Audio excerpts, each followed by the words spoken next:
പലതരത്തിലുള്ള അസുഖങ്ങളും നമുക്ക് പിടിപെടാൻ ഏറെ സാധ്യതയുള്ള ഒരു സീസണാണ് ഈ ഒരു മഴക്കാലം എന്ന് പറയുന്നത്. പൈൽസിന്റെ കാര്യം നോക്കുകയാണെന്നുണ്ടെങ്കിൽ ഈ ഒരു സമയത്ത് പൈൽസിന്റെ ബുദ്ധിമുട്ട് വളരെയധികം വർദ്ധിച്ചു വരുന്നതായിട്ടും കാണാറുണ്ട്. ഇത്തരത്തിലുള്ള ഒരു ക്ലൈമറ്റിൽ നമുക്ക് വാം സൂപ്സ് കുടിക്കുന്നതിലൂടെ ഈ പൈൽസിന്റെ ബുദ്ധിമുട്ട് ഒരുപാട് രീതിയിൽ നമുക്ക് കുറച്ചു കൊണ്ടുവരാൻ സാധിക്കും.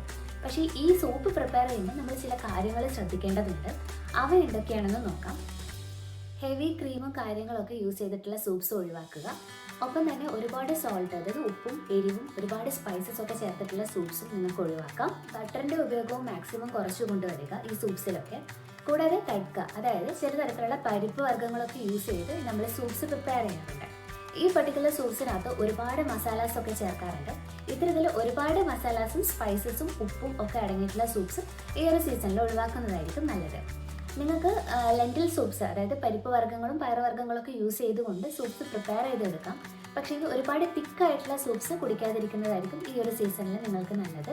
കാരണം പൈൽസിൻ്റെ പ്രശ്നമുള്ള ഒരാൾക്ക് തീർച്ചയായും ഡൈജസ്റ്റീവ് പ്രശ്നങ്ങളും ഉണ്ടാകാറുണ്ട്. അതായത് ദഹന സംബന്ധമായിട്ടുള്ള പ്രശ്നങ്ങളും അവർക്ക് കോമൺ ആയിട്ട് കാണാറുണ്ട്. നമ്മൾ ഒരുപാട് കട്ടിയുള്ള ഇത്തരത്തിലുള്ള ലെൻറ്റിൽ സൂപ്സ് ഒക്കെ കഴിക്കുന്ന സമയത്ത് നമുക്ക് ഡൈജസ്റ്റീവ് ഇഷ്യൂസ് ഒക്കെ വരാനും അല്ലെങ്കിൽ ഉള്ളതിനെ ഒന്ന് വർദ്ധിപ്പിക്കാനും ഗ്യാസിൻ്റെ പ്രശ്നങ്ങളൊക്കെ കൂടാനും ഉള്ളൊരു സാധ്യതയുണ്ട്. ഇത്തരത്തിലുള്ള ലെൻറ്റിൽ സൂപ്സ് ഒക്കെ നിങ്ങൾ പ്രിപ്പയർ ചെയ്യുന്ന സമയത്ത് അതിൻ്റെ കൂടെ ഏതെങ്കിലും ടൈപ്പ് വെജിറ്റബിൾസോ അല്ലെങ്കിൽ ഏതെങ്കിലും ടൈപ്പുള്ള ഇലക്കറികളോ സ്പിനാച്ച് പോലുള്ള ഇലകളൊക്കെ ഉപയോഗിച്ചുകൊണ്ട് നിങ്ങൾക്ക് ഈ സൂപ്സ് പ്രിപ്പയർ ചെയ്തെടുക്കാം.